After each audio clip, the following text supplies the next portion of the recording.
إن الحمد لله نحمده ونستعينه ونستغفره ونعوذ بالله من شرور أنفسنا ومن سيئات أعمالنا. من يهده الله فلا مضل له ومن يضلله فلا هادي له. وأشهد أن لا إله إلا الله وحده لا شريك له وأشهد أن محمدا عبده ورسوله.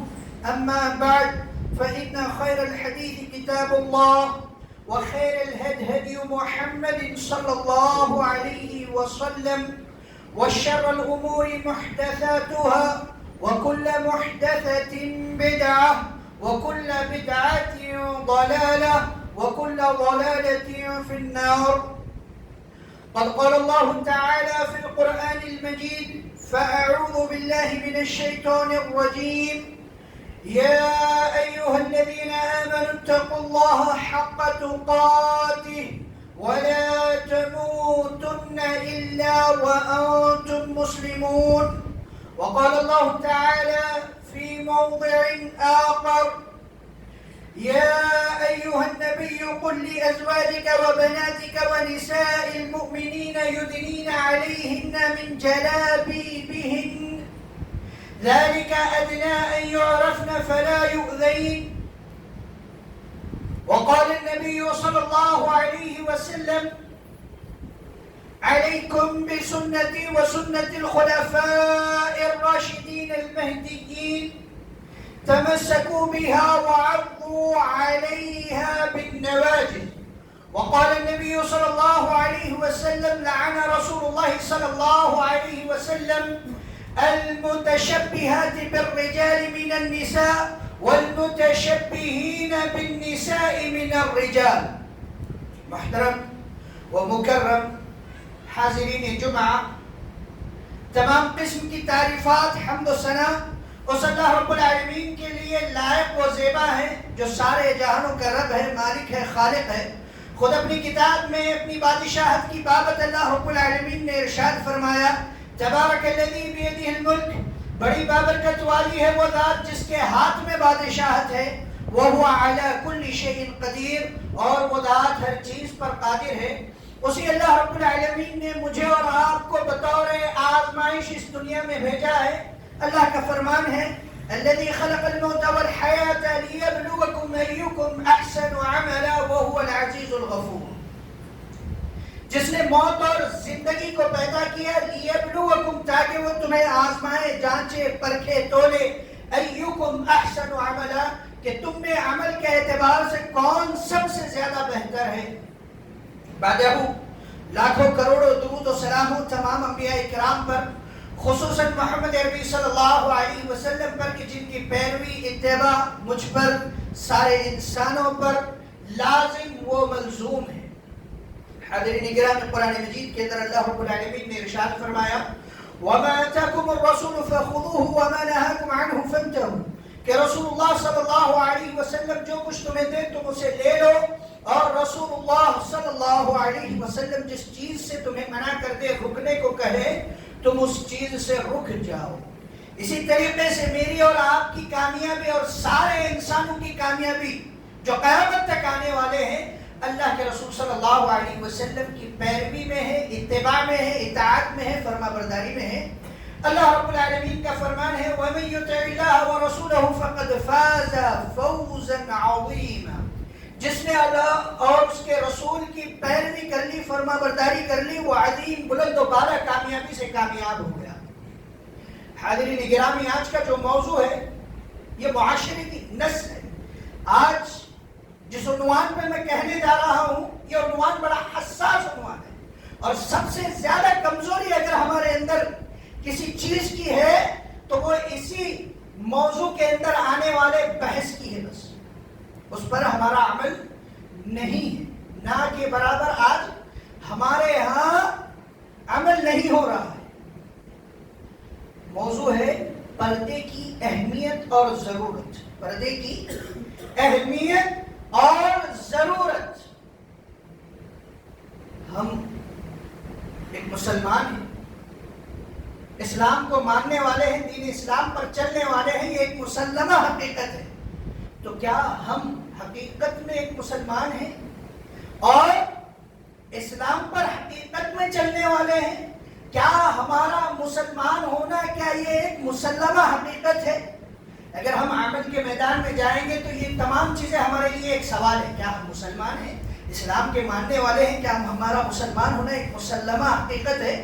عمل کے میدان میں جائیں گے تو میرے گھر، آپ کے گھر، جو بھی یہ کہتے ہیں کہ ہم اسلام والے ہیں، ہم مسلمان والے ہیں، ہم مسلمان ہیں، ہم دین والے ہیں، ان کے گھر اعمال سے خالی، اعمال سے خالی۔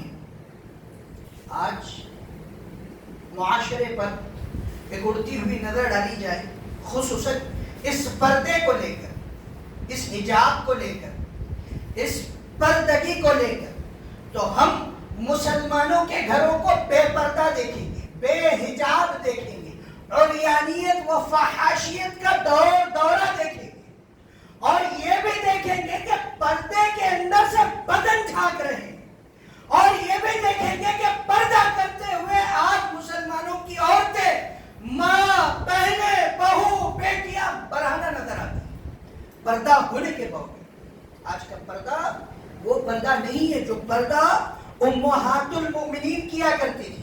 آج جو ہماری بہنیں، ہماری مائیں، ہماری بیٹیاں، اسلامی خواتین جو پردہ آج کر رہی ہیں، وہ پردہ نہیں ہے جو صحابیات نے کیا، وہ پردہ نہیں ہے جو نبی کی بیٹیوں نے کیا، وہ پردہ نہیں ہے جو نساء المؤمنین، مومنین عورتوں نے کیا ہے۔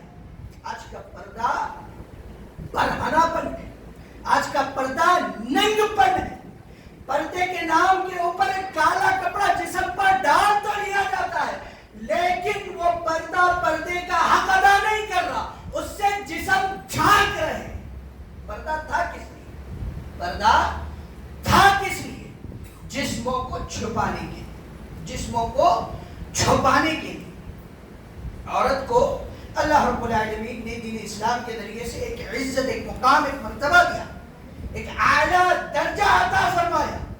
ماں قبل اگر ہم اسلام سے دیکھیں، نبی صلی اللہ علیہ وسلم کے دور سے پہلے دیکھیں تو عورت لوگوں کے لیے، مردوں کے لیے کھلونا تھی، عورت مردوں کے لیے کھلونا تھی، عورت بازار میں بیچی جانے والی چیز تھی، عورت لوڈی بنائی جانے والی چیز تھی، اور عورت کو پیدا ہونے کے ساتھ ساتھ منحوس قرار دیا جاتا تھا، عورت کو نہ چاہتے ہوئے زندہ درگور کیا جاتا تھا، زندہ دفن کیا جاتا تھا۔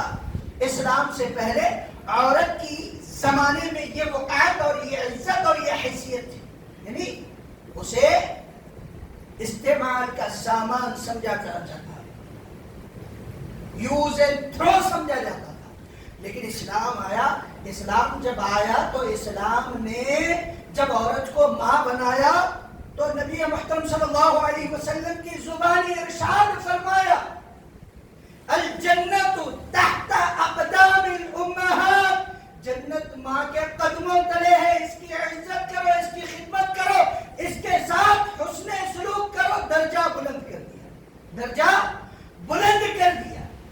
اسلام آیا تو اسی عورت کو اسلام نے بیٹی کا درجہ دیا، بیٹی کا درجہ دیا، اور درجے میں یہ کہ باپ کے لیے خوشخبری رکھی، اگر وہ 2 بیٹی پیدا ہونے پر ان کی اچھی پرورش کرتا ہے، انہیں اچھے سے پڑھاتا ہے، انہیں اچھے سے لکھاتا ہے، اور اچھے مقام پر ان کی شادی کرتا ہے، ان کی دینی اچھی تربیت کرتا ہے، تو اللہ کے نبی صلی اللہ علیہ وسلم فرماتے ہیں، انا وہو فی الجنت ہکذا، میں اور وہ شخص جنت میں ایسے ہوں گے۔ یہ 2 انگلیاں نبی صلی اللہ علیہ وسلم نے بتائی۔ عورت کی عزت اللہ رب العالمین نے بڑھا دی۔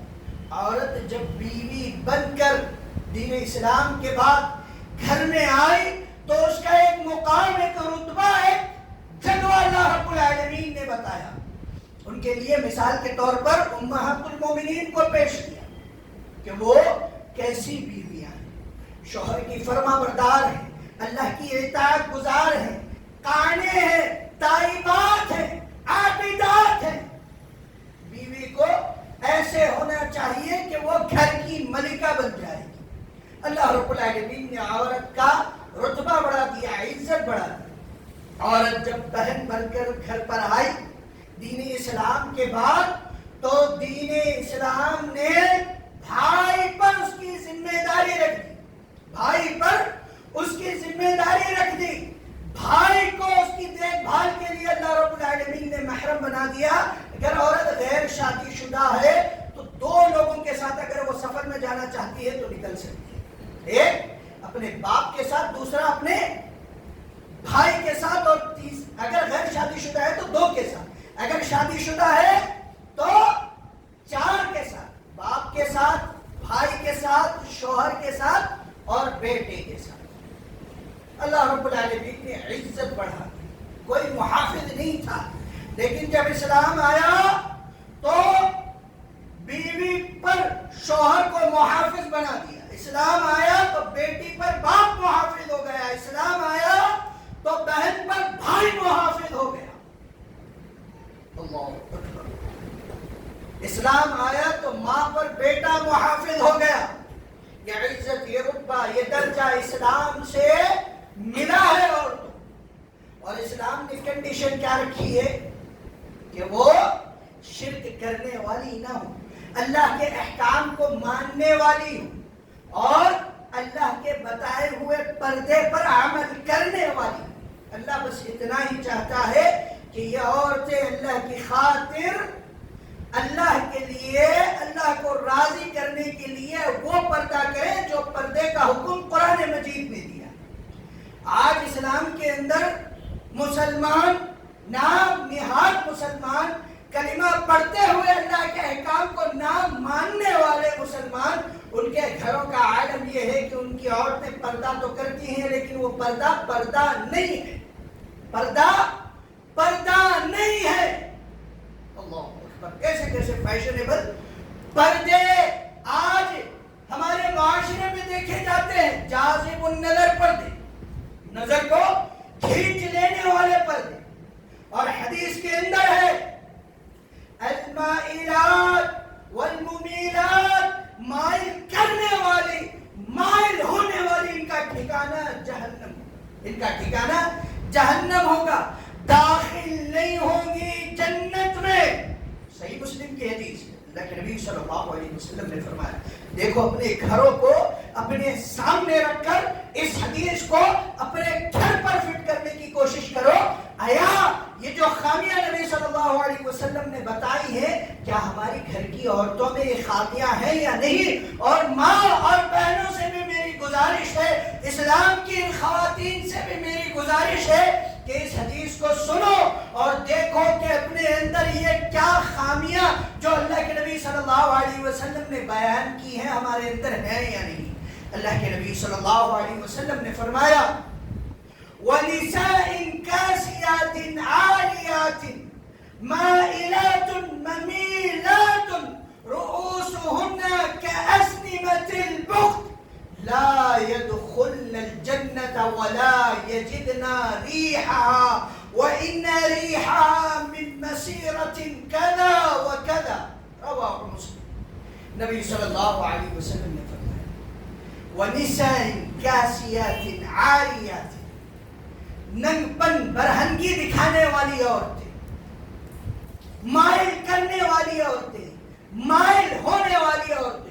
رؤوسهن كأسنمة البخت، ان کے سر گویا کہ اونٹ کی کوہان ہو. اپنا جوڑا ایسے بناتی ہیں، اپنے بال ایسے باندھتی ہیں گویا کہ وہ اونٹ کی ابھری ہوئی کوہان نظر آئے. لا يدخلن الجنة، یہ عورتیں جنت میں داخل نہیں ہوں گی. مائل ہونے والی، مائل کرنے والی، ایسا لباس پہننے والی جو ننگ پن ہو، برہنگی ہو، ایسا لباس زیبتن کرنے والی جو اوروں کے لیے نمائش بن جائے. ایسا لباس پہننے والی جو اوروں کے لیے نمائش بن جائے. ان کے سر گویا کہ اونٹ کی کوہان ہے. کہ اسنمۃ البخت، یہ عورتیں جنت میں نہیں جائیں گی، یہ عورتیں جنت میں نہیں جائیں گی۔ وَلَا يَجِدْنَا رِيحَهَا، جنت میں جانا تو دور کی بات، یہ عورتیں جنت کی خوشبو بھی نہیں پا سکیں گی، جنت کی خوشبو بھی نہیں پا سکیں گی۔ اور جنت کی خوشبو کا یہ عالم ہے کہ کئی کئی دور سے اس کی خوشبو محسوس ہو جاتی ہے۔ وَإِنَّ رِيحَهَا فِي مَسِيرَةٍ كَذَا وَكَذَا، حدیث کے اندر اللہ کے رسول صلی اللہ علیہ وسلم نے فرمایا۔ اب ذرا غور کرو، اپنے گھروں کو اس حدیث پر فٹ کرنے کی کوشش کرو۔ سجنا سورنا ایک عورت کے لیے اپنے شوہر کے سامنے ہی، اپنے شوہر کے سامنے بھی ہے۔ آج ہماری دعوتوں کا حال یہ ہے کہ اتنا میک اپ تھوپ لیا جاتا ہے، اللہ خیر کرے، اللہ خیر کرے۔ بلیک بیوٹی جاتے جاتے وائٹ بیوٹی ہو جاتی، ایسا میک اپ تھوپ لیا جاتا ہے۔ کس کے لیے؟ شوہر کے لیے نہیں، اوروں کی نمائش کے لیے، اوروں کی نمائش کے لیے۔ کہ میں آئیے، کاسیات میں آئی، کاسیات میں آئی۔ اور پھر ہماری دعوت اسلامی معاشرے کی دعوتیں ایسی دعوتیں کہ اللہ خیر کرے، وہاں پر کیا ہو جاتا، لو پوائنٹ بن جا رہا وہ آج کل۔ شادی بیاہ کی دعوتیں، ولیمے کی دعوتیں، منجے سانچک کے نام پہ جو ہم دعوتیں کر رہے ہیں، یہ دعوتیں جا کر لو پوائنٹ بن جا۔ عورتیں بھی تیار شیار ہو کر وہاں پر آ رہی ہیں، مرد بھی سج دھج کر وہاں پر آ رہے ہیں، اور پھر ایسا اختلاط مرد و زن کا کہ اللہ کی پناہ۔ ہماری اسلامی معاشرتی جو تہذیب ہے، خود ہم اسے اپنے ہاتھوں سے پامال کر رہے ہیں، پراگندگی اس میں پھیلا رہے ہیں۔ عورتیں، ہماری عورتیں ہمیں کیسی چاہیے؟ مسلمان کی عورتیں اسلام کے لیے کیسی ہونی چاہیے؟ اگر ہمیں دیکھنا ہے تو ہمیں چاہیے کہ ہم صحابیات کو دیکھیں، ازواج مطہرات کو دیکھیں، کیا ان میں کی ایک بھی خوبی آج ہماری گھر کی عورتوں میں، مسلمان کہلانے والی عورتوں میں ہے؟ نہیں ہے۔ بازار مردوں کے لیے ہوا کرتا ہے، لیکن آج بازار میں سب سے زیادہ بھیڑ کس کی ہے؟ کس کی ہے بھائی؟ عورتوں کی بھیڑ ہے، عورتوں کی سب سے زیادہ بھیڑ ہے۔ اللہ خیر کرے۔ جب عورتیں بازار کی زینت بن جائیں تو گھر تباہ و برباد ہوتے ہیں، جب عورتیں بازار میں چلنے والی بن جائیں تو گھر خراب خانہ ہو جاتے ہیں۔ اللہ ہماری حفاظت فرمائے۔ اور عورتیں بھی بازار میں ایسے ہی نہیں جاتی، سج دھج کے سنور کے جاتی ہیں۔ اللہ اکبر۔ اور ایک نبی کی بیویاں ہیں جنہیں قرآن مجید نے حکم دیا، وَلَا تَبَرُّجْنَا تَبَرُّجَ الْجَاهِلِيَّةِ الْأُولَى۔ اللہ اکبر۔ وہ پاکیزہ خواتین، وہ ازواج مطہرات، وہ امہات المومنین، وہ مومنین کی مائیں، انہیں اللہ حکم فرما رہا ہے وَقَرْنَ فِي بُيُوتِكُنَّ، تم اپنی گھروں میں قرار پائی رہو، تم اپنے گھروں میں ٹہری رہو، تم اپنے گھروں میں اپنے وقار کے ساتھ رہو۔ وَلَا تَبَرُّجْنَ تَبَرُّجَ الْجَاهِلِيَّةِ الْأُولَى، اور سج دھج کر سنور کر آراستہ و پیراستہ ہو کر بیوٹی کا میک اپ کر کے گھر کے باہر مت نکلو۔ جاہلیت میں جیسے تم نکلا کرتی تھی ویسے مت نکلو۔ کس کو حکم دیا جا رہا ہے؟ نبی کی بیویوں۔ کسے؟ نبی کی بیویوں کو۔ میری ماں اور بہنوں خیال کرو، کیا آپ ان سے زیادہ پاکیزہ ہیں؟ کیا آپ ان سے زیادہ رتبے والی ہیں؟ کیا آپ ان سے زیادہ نیکیاں کرنے والی ہیں؟ ہرگز نہیں، ہرگز نہیں۔ جب انہیں حکم دیا جا رہا ہے کہ گھر کے باہر سج دھج کے نہیں نکلنا ہے، سنور کے نہیں نکلنا ہے، تو یہ حکم اسلام کی ماں بہنوں بیٹیوں پر اولا ہے کہ وہ اپنے گھر سے سادگی کے ساتھ نکلے اگر ضرورت ہے۔ اگر ضرورت ہے تو، ویسے تو اتنی اشد ضرورت نہیں آتی، الا ماشاء اللہ چند ایک وقوعات حادثات ایسے ہوتے ہیں کہ اشد ضرورت پڑ جاتی ہے، عورت کو نکلنا ہی پڑتا ہے، تو وہ الگ مسئلہ ہے، وہ الگ مسئلہ ہے۔ اس میں اللہ کے نبی صلی اللہ علیہ وسلم نے اجازت دے رکھی ہے کہ ضرورت کی خاطر مردوں کی نگاہوں میں نہ آئے بغیر مکمل پردے کے ساتھ وہ اپنی ضرورت پوری کرنے کے لیے، اپنی حاجت پوری کرنے کے لیے گھر سے نکل سکتی ہے۔ لیکن ہمارا معاشرہ کیسا ہے؟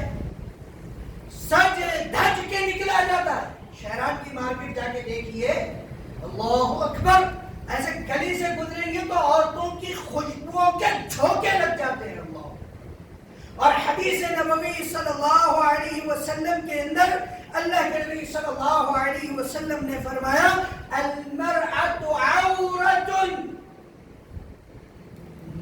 عورت ایک پردے والی ہے، یعنی عورت کو پردہ کرنا چاہیے، عورت اپنے آپ کو چھپائے۔ فَإِذَا خَرَجَتْ، جب عورت گھر سے نکلتی ہے، استشرفها الشیطان، اور وہ خوشبو لگاتی ہے تو شیطان کو وہ اپنی طرف متوجہ کرتی ہے۔ اللہ، شیطان کو وہ اپنی طرف متوجہ کرتی ہے۔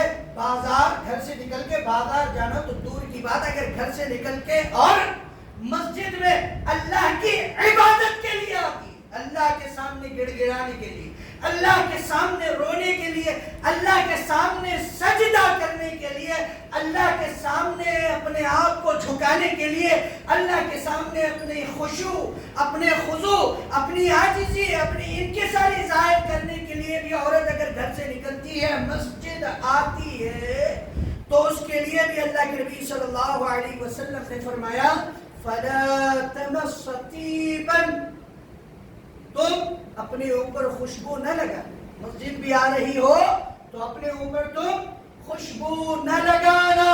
اسلام کا یہ حکم، اسلام کا یہ حکم ہے۔ عورت کا وقار، عورت کی سکینت، عورت کا رتبہ، عورت کا مقام، عورت کی عزت، عورت کی حیثیت اس کے اپنی چار دیواری میں ہے، اس کے اپنے گھر میں ہے، وہ گھر کی ملکہ ہے۔ اگر وہ بازار آ جاتی ہے تو بازار کی زینت بن جاتی ہے۔ لیکن آج اسلام کی عورتوں کی سوچ کچھ اور ہو چکی ہے۔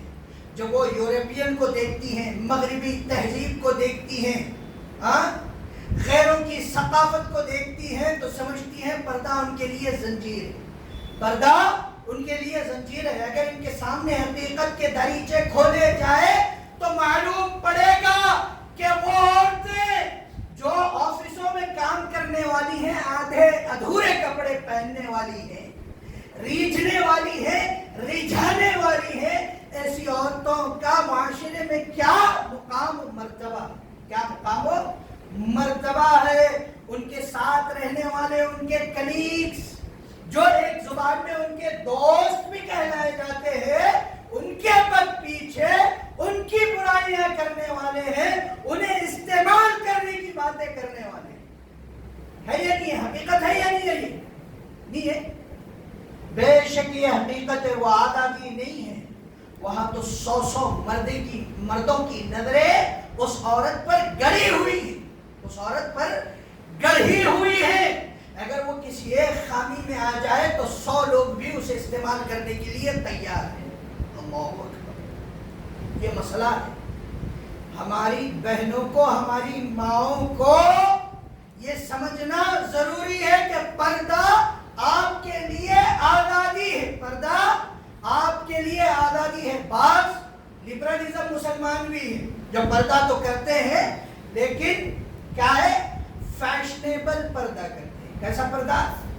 فیشنیبل پردہ، پورے کمر، پوری پستان، اور پوری کی پوری عورت اس برقعے سے باہر نظر آتی۔ برقع ہوتا تو ہے لیکن وہ برقع نہیں ہوتا۔ برقع کا مطلب کیا ہے؟ ایسا کہ پورا ڈھیلا ہو، بدن اندر چھپ جائے، بجائے نظر نہ آئے.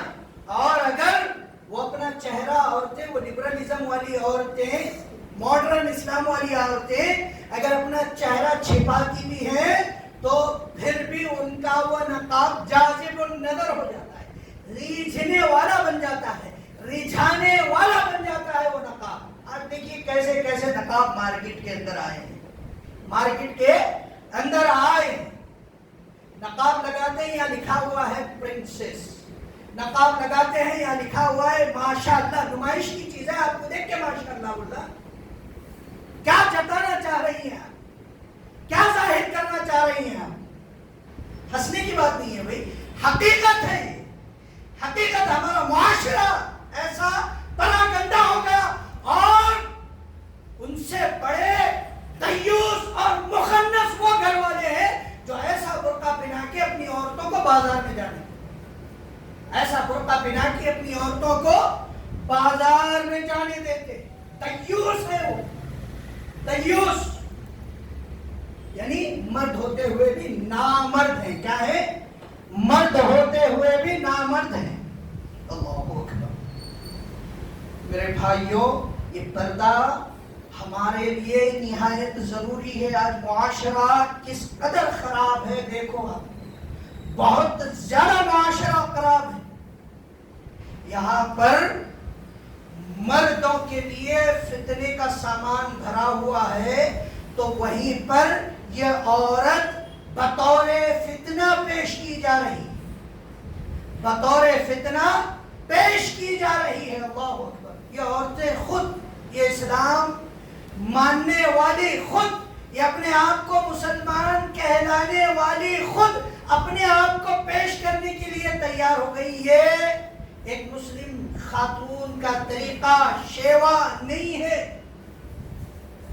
واقعی افک کا مسئلہ ہے.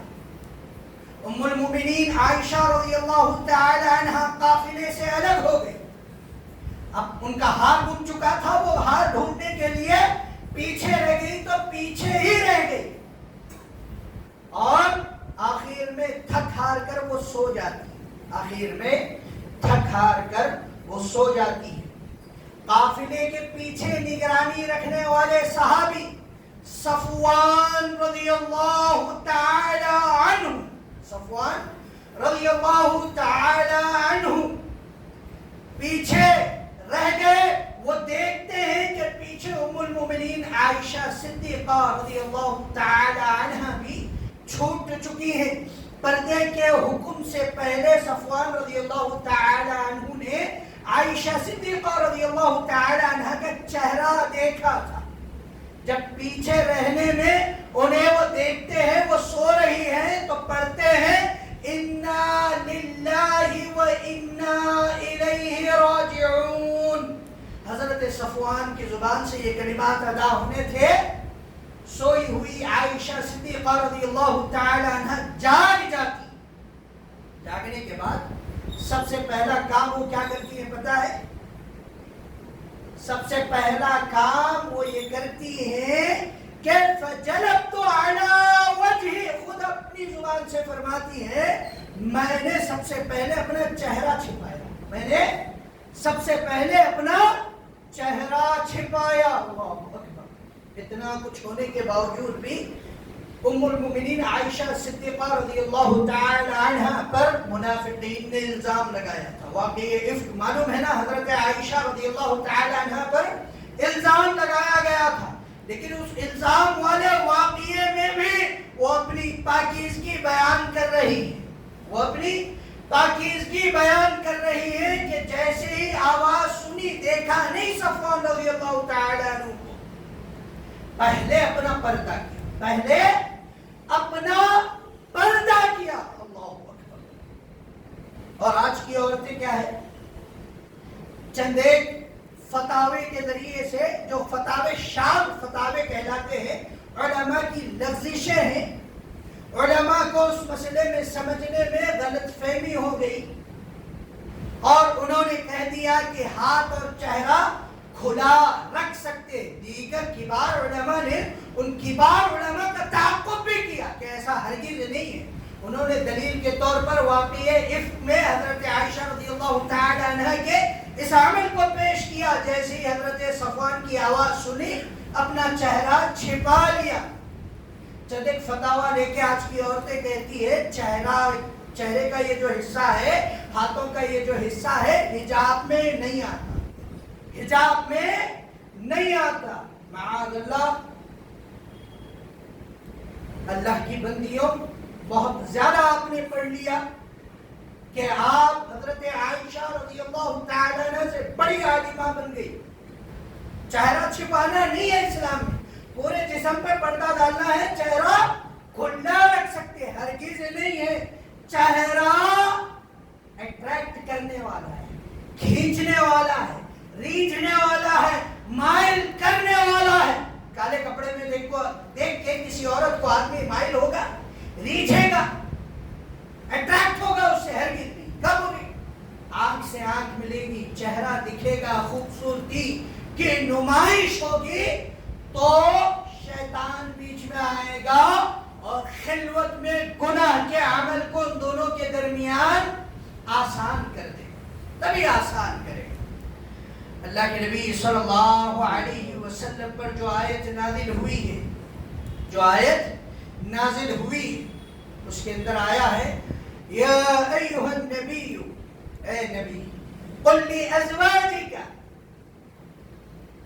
اپنی بیویوں سے کہیے, وبناتک, اپنی بیٹیوں سے کہیے, ونساء المؤمنین, اور مومنین کی عورتوں سے کہیے, یدنین علیہن من جلابیبہن, وہ اپنے اوپر جلباب ڈالیں. جلباب ڈالیں, جلباب کیا ہے؟ ایسی چادر کہ وہ اگر ڈھانک لی جائے تو جسم کا سائز پتہ نہیں چلتا, جسم کا سائز پتہ نہیں چلتا, سر سے لے کر پیر تک پردہ ہوتا ہے. کیا ہوتا ہے وہ؟ آج کا برقع بھی ہمارا اصلی پردہ نہیں ہے. یہ برقعے کو آپ اسلامی کلچر سمجھ لیجیے, یہ بھی اسلامی کلچر ہرگز نہیں ہے. جلباب نہیں ہوتا ہے. جس کا حکم قرآن میں دیا گیا ہے اس میں جسم محسوس ہی نہیں ہوتا, وہ اصل برقع ہے, وہ اصل برقع ہے. سر سے لے کر پیر تک برقع ہوتا ہے, ناخون تک عورت کا اس کے اندر نظر نہیں آتا. کیا؟ ناخون تک عورت کا اس کے اندر نظر نہیں آتا. یہ حکم ہوا ہے قرآن کے اندر, ایسا پردے کا حکم ہوا ہے قرآن کے اندر. ذالک ادنی ان یعرفن, اس سے وہ پہچانی جائیں گی کہ وہ شریف زادیاں ہیں, وہ نیک زادیاں ہیں, وہ اپنی عفت کے لیے, اپنی عزت کے لیے ڈرنے والیاں ہیں, وہ اللہ کی خاطر پردہ کرنے والیاں ہیں. ان یعرفن فلا یؤذین, لہذا اس بابت انہیں کوئی تکلیف نہیں پہنچائی جائے. آج ہمارے برقعے ایسے ہیں, رجھانے والے ہیں, رجھانے والے ہیں. گھر سے بیٹی نکلتی ہے, بہن نکلتی ہے برقع پہننے کے باوجود, تو اس کے اوپر لوگوں کی نظریں گڑی ہوئی, لوگ اپنی نظریں اس پر سینک رہے ہیں. وجہ کیا ہے؟ ہم وہ برقع پہنا ہی نہیں رہے جو برقع اصل میں برقع ہے, جو جلباب ہے, جو پورا کا پورا چھپاتا ہے, جو حقیقی پردہ ہے. مجھے اور آپ کو یہ تمام چیزیں سمجھنے کی ضرورت ہے. پردے کی اہمیت اسلام کے اندر بہت زیادہ ہے, اور آج اس معاشرے میں پردے کی نہایت ضرورت ہے. ورنہ آپ تو کیسز دیکھ ہی رہے ہیں ہمارے معاشرے کے اندر, کیسے کیسز ہو رہے ہیں. اللہ خیر کرے. کہیں غیر مسلم لڑکیوں کے ساتھ بیاہ دیے جا رہے ہیں, کہیں کیا ہے لف کے میٹر میں آ کے بچہ زہر کھا لے رہا, بچی پھانسی لے رہی. یہ تمام مسائل ہو رہے ہیں, یہ تمام مسائل ہو رہے ہیں. یہ تمام کے تمام نتیجے بے پردگی کی وجہ سے نکل کے سامنے آ رہے ہیں. اگر آپ اپنی مسلم خاتون کو, اپنی بیٹی کو, اپنی بہن کو اسلام کی تعلیمات دیں گے, گھر کا دائرہ بتائیں گے, اس کے عزت اور اس کی تکریم اور اس کی حیثیت کا درجہ بتائیں گے, تو تبھی یہ تمام چیزیں ہمارے معاشرے سے ختم ہوں گی. آخر میں اللہ رب العالمین سے دعا گو ہوں کہ اللہ رب العالمین ہم تمام مسلمانوں کو سننے سے زیادہ عمل کرنے والا بنائے. اللہ رب العالمین ہم تمام مسلمانوں کو دین اسلام پر مکمل طور پر عمل کرنے والا بنائے. اللہ رب العالمین ہمارے گھروں کو اسلام سے بھر دے, اسلامی تعلیمات پر عمل کرنے والا ہمارے سارے گھرانے کو بنا دے. آمین. وآخر دعوانا الحمدللہ رب العالمین.